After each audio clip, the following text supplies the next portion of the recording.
মানুষ বিপদ কেটে গেলে বিএনপি হয়ে যায়। এখন আপনারা শুনেছেন উনি সংসদে বলেছেন যে এখন আমি মাস্টারি করতে হবে, উনি বলেছেন এই কথা। কাজে উনাকে তো স্যার বললে সমস্যা নাই, উনি আমাদের সবার স্যার। তো স্যার বলছেন সংসদ সার্বভৌম। আসলে সংসদ সার্বভৌম বলতে যেটা ওনারা বুঝাচ্ছেন এটা হচ্ছে এই জিনিস, যে শিরোনামটা আমরা ঠিক করেছি এটা হলো সংসদীয় স্বৈরতন্ত্র। কিরকম স্বৈরতন্ত্র এটা?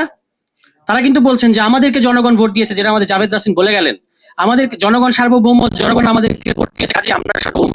মানুষ গরু খায়, গরু ঘাস খায়, কাজে মানুষ ঘাস খায়, এই ধরনের যুক্তি আর কি। কিভাবে হচ্ছে ওনারা সংসদীয় বিশেষ কমিটি করেছেন অধ্যাদেশগুলো রিভিউ করার জন্য, এবং সেই কমিটিতে সালাউদ্দিন আহমদী ডিফেক্টো প্রধান, তিনি সিদ্ধান্ত নিচ্ছেন কোন অধ্যাদেশ থাকবে কোন অধ্যাদেশ থাকবে না।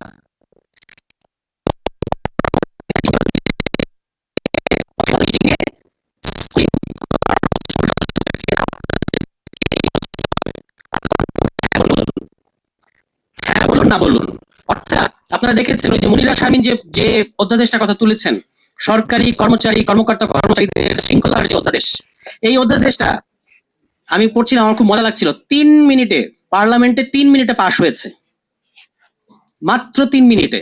আপনারা কি অধ্যাদেশের পক্ষে হ্যাঁ বলুন? হ্যাঁ, হাত তুলেছে সবাই এইভাবে, এর বেশি কিন্তু কিছু না। আচ্ছা দেখেন, এই যে নওশাদ জামিল একজন অত্যন্ত লার্নেড এবং আমি বলবো যে যোগ্য সংসদ সদস্য, তিনি ওই মানবাধিকার কমিশন সব গুম কমিশন যেগুলো বাতিল করে দিচ্ছে বিএনপি, তার সরকার, তার দল, সেটার বিরুদ্ধে নোট অফ ডিসেন্ট দিয়েছেন এবং একটা লম্বা ফিরিস্তি আমরা তার পড়েছি, এক্সেলেন্ট রাইট আপ, কোনো সন্দেহ নাই। আমি আপনাদের সামনে আমরা আপনাদেরকে সাক্ষী রেখে প্রশ্ন করছি, এই একই নওশাদ জামিল দলের সিদ্ধান্তের বিরুদ্ধে পার্লামেন্টে না বলতে পারবেন কিনা? পারবেন না, কারণ আর্টিকেল 70।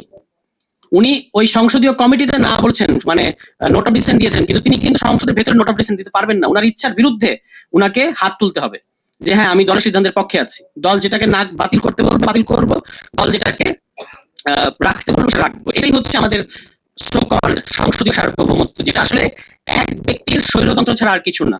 এখন সে এক ব্যক্তিটাকে নিন্দুকেরা, আমার কথা না, নিন্দুকেরা নানা ধরনের গুঞ্জন করতেছে যে সে এক ব্যক্তিটাকে, সংসদে শুনি বিএনপি পার্লামেন্টারি ডেমোক্রেসি অনেক ভালো বুঝে, আমরা বুঝি না, এরকম একটা কথা তাদের দিক থেকে আমরা খুব শুনতে পাই।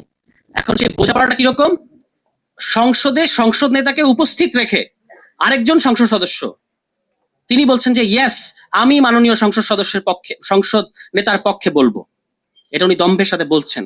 এই রকম একটা নজিরবিহীন দৃষ্টান্ত বাংলাদেশের পার্লামেন্টারি ডেমোক্রেসির ইতিহাসে আর কখনো আছে কিনা আমার ধারণা নাই, যে সংসদ নেতা উপস্থিত থাকা অবস্থায় সংসদ নেতার পক্ষে আরেকজন বলেন, এবং ভঙ্গিটা এরকম যে আমি সংসদ নেতার পক্ষে বলবো, এরপর যদি সংসদ নেতার বলতে মন চায় বলবে, এভাবেই কিন্তু বলেছেন। তো এইরকম একটা পার্লামেন্টারি ডেমোক্রেসি বিএনপি আমাদেরকে উপহার দিচ্ছে, আমরা বিএনপি কে অত্যন্ত ধন্যবাদ জানাতে চাই।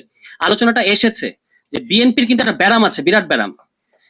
আওয়ামী লীগ যে আওয়ামী লীগ হয়ে উঠলো, এরকম একটা দানব ফ্যাসিবাদী হয়ে উঠলো, এটা নানা ধরনের ব্যাখ্যা বিশ্লেষণ মানে গত 15-17 বছর ধরে হয়ে আসছে। কিন্তু একটা কথা কিন্তু আমরা বলি না, সেটা হচ্ছে আওয়ামী লীগকে আওয়ামী লীগ করেছে আসলে বিএনপি। এই কথাটা স্পষ্টভাবে বলতে হবে যে আওয়ামী লীগ যে আওয়ামী লীগ এরকম একটা দানব হয়ে উঠতে পারলো, এটা আসলে বিএনপির কারণে। কেন? কারণ আওয়ামী লীগ হচ্ছে একটা সফল বিএনপি, আর বিএনপি হচ্ছে একটা ব্যর্থ আওয়ামী লীগ। কিভাবে আমি একটু ব্যাখ্যা করি। আওয়ামী লীগ কেন সফল বিএনপি? কারণ বিএনপি যে রাস্তাগুলো দেখিয়েছে 96 সালে, 6 সালে,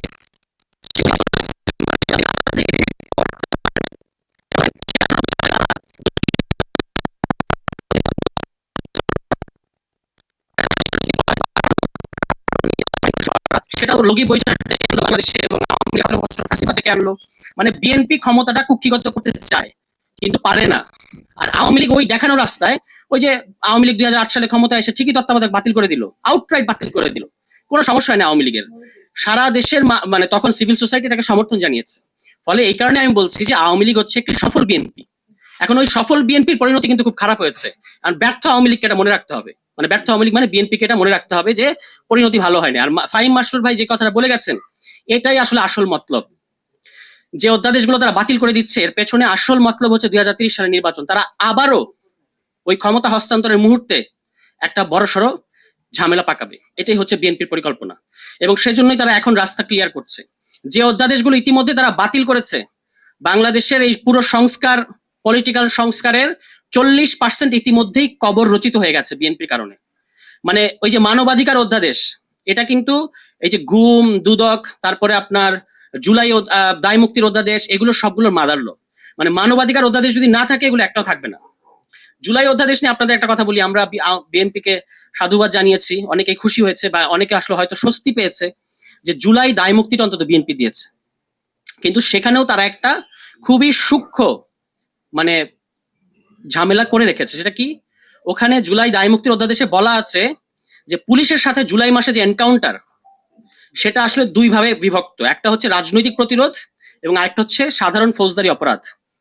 যদি মানবাধিকারের নতুন অধ্যাদেশটা পাশ হতো, তাহলে কোনটা সাধারণ অপরাধ আর কোনটা রাজনৈতিক প্রতিরোধ এটা ঠিক করতো এই স্বাধীন মানবাধিকার কমিশন। কিন্তু সেই মানবাধিকার অধ্যাদেশটা যখন বাতিল করে দেওয়া হচ্ছে, দ্যাট মিনস হচ্ছে পুরনো 2009 সালের মানবাধিকার আইনটা আবার ফেরত আসছে।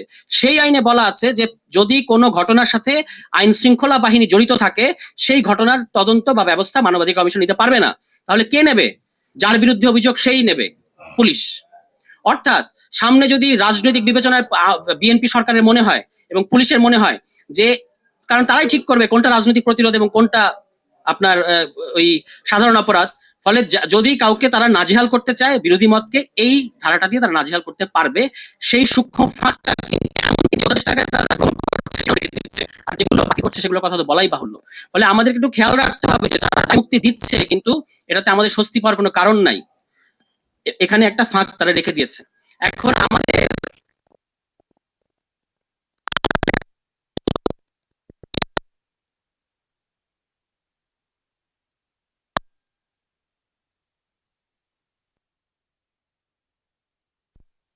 নাই, কেন রাখি নাই? কারণ বিভিন্ন প্রোগ্রামে আমরা যাচ্ছি, বিএনপি সংশ্লিষ্ট লোকদের সাথে দেখা হচ্ছে, তাদের সবার হাতে হাতে জুলাই সনদ। মানে কি এক বাংলাদেশে আসলাম, এখন বিএনপি সবচেয়ে বেশি জুলাই সনদের মানে আপ হোল্ডার হয়ে গেছে। দেখি যে তাদের সবার হাতে জুলাই সনদ। ঘটনা কি? কারণ তারা আসলে গণভোট বাস্তবায়ন করবে না, তারা আসলে অধ্যাদেশ বাতিল করে দেবে, এই জন্য তারা জুলাই সনদের এটা দেখায়। কিন্তু গণভোট যদি আপনি বাস্তবায়ন করেন, জুলাই সনদ কিন্তু অটোমেটিক্যালি বাস্তবায়ন হয়ে যায়। এই জন্য আমরা আর জুলাই সনদ বাস্তবায়ন করেন এই দাবি করি না। আপনি গণভোটকে ডেকে দিতে চাচ্ছেন। আচ্ছা, বিএনপি বলছে ওই কুইনাইন নাকি খাওয়ানো হয়েছে, আপনারা শুনছেন না স্যারের মুখে, স্যার সালাউদ্দিন আমাদের মুখে, যে আমাদেরকে কুইনাইন খাওয়াইছেন আপনারা, বলেছেন না? আরে ভাই, এমন জ্বর আসছিল কুইনাইন না খাওয়ার উপায় কি? এখন জ্বর সেরে গেছে, আপনি ভুলে গেছেন যে কুইনাইনটা কেন খাওয়াইতে হয়েছিল। আপনিও তখন কুইনাইনের পক্ষেই ছিলেন।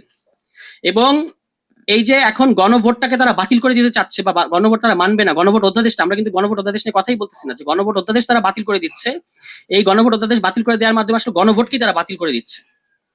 এবং জুলাই সনদ এখন তারা বলছে অক্ষর অক্ষরে বাস্তবায়ন করবে, কিন্তু ইতিমধ্যে জুলাই সনদকেও তারা ভায়োলেট করা শুরু করেছে, যার একটা প্রমাণ হচ্ছে সুপ্রিম কোর্ট সচিবালয়। এটার ভিতরে, এটার ব্যাপারে তাদের কোনো ডাউট ছিল না, কিন্তু তারা এটা বাস্তবায়ন করবে না, মানে অলরেডি করে নাই।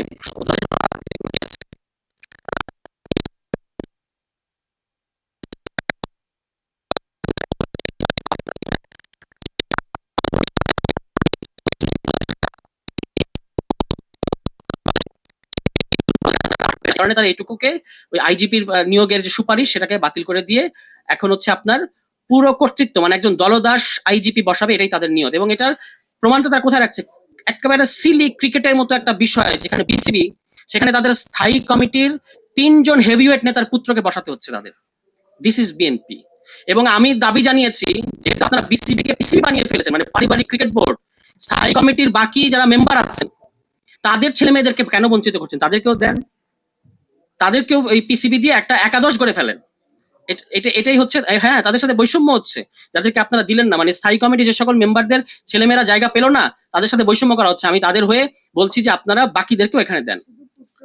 এবং হ্যাঁ, এইখানে আবার এই যে একজনকে রেখেছে, আপনারা দেখেন আমাদের অনেক প্রিয় রাসনা ইমাম আপা, তাকে কিন্তু এখন ববি হাজ্জাজের স্ত্রী হয়ে যেতে হয়েছে। মানে উনি ববি হাজ্জাজের স্ত্রী ডেফিনেটলি, কিন্তু এটা কিন্তু ওনার সামাজিক পরিচয় না। উনি একজন ব্যারিস্টার, উনি একজন আইন বিশেষজ্ঞ। এখন এই বিএনপির খপ্পরে পড়ে, মানে মানুষ ওই যে বলে না যে মানুষ বিপদ কেটে গেলে বিএনপি হয়ে যায়, এখন উনারা যে বিএনপির খপ্পরে পড়ছেন, এই বিএনপি খপ্পরে পড়ার কারণে উনার যে এতদিনকার প্রফেশনাল লাইফ, উনার যে এতদিনকার সামাজিক লাইফ, উনার যে সামাজিক মর্যাদা, সমস্ত কিছু এখন ববি হাজ্জাজের স্ত্রী হয়ে গেছে। এবং উনি এটা কেন মেনে নিয়েছেন আমি খুবই আশ্চর্য হয়েছি। আমি রাসনা ইমামের প্রতি আহ্বান জানাবো যে আপনি এই অপমানটা মেনে নিয়েন না, আপনি ওখান থেকে বের হয়ে আসেন। কারণ ওখানে আপনাকে ববি হাজ্জাজের স্ত্রী কোটায় রাখা হয়েছে, এটা আপনার জায়গা না। আপনি ক্রিকেট সংশ্লিষ্ট ব্যক্তি না। আপনার আরো, বিএনপি যদি আপনার মর্যাদা বুঝতো, তাহলে আপনাকে আরো গুরুত্বপূর্ণ জায়গায় দিত, যেটা আপনি ডিজার্ভ করেন। কিন্তু আপনাকে রেখেছে কোথায়? ওই যে নারী হিসেবে নারী কোটা দেখাবে যে হ্যাঁ আমরা একজন নারীকেও রেখেছি। সেই জন্য তারা আসলে বিসিবির ওই পরিচালনা কমিটির সদস্য হিসেবে আপনাকে আসলে এর মধ্যে দিয়ে আপনার মর্যাদাকে তারা ভুলুণ্ঠিত করছে। এটা রাষ্ট্রীয় মা বাবা বুঝবেন না, এটা আমরা বিশ্বাস করতে চাই না। ফলে তার প্রতি আমাদের আহ্বান থাকবে যে আপনি এটা থেকে বের হয়ে আসেন, যদি আপনার আত্মমর্যাদা থাকে। তো আমাদের বাকি বক্তারা কথা বলবেন এবং আমাদের এটা আমরা আপনাদেরকে কথা দিচ্ছি সংস্কার বাস্তবায়ন কমিটির পক্ষ থেকে ধারাবাহিকভাবে আমরা এই ইস্যুটা কোনোদিনই ছাড়বো না যে গণভোট বিএনপি যে গণভোটকে আজকে নাই করে দিতে চাচ্ছে সেই গণভোটটা বিএনপি নাই করে দিয়ে এবং আপনার তারেক রহমান সাহেবের জেস্টার পলিটিক্স দিয়ে নির্বাক জেস্টার পলিটিক্স দিয়ে তিনি পার পাবেন এটা আমরা বিশ্বাস করি না।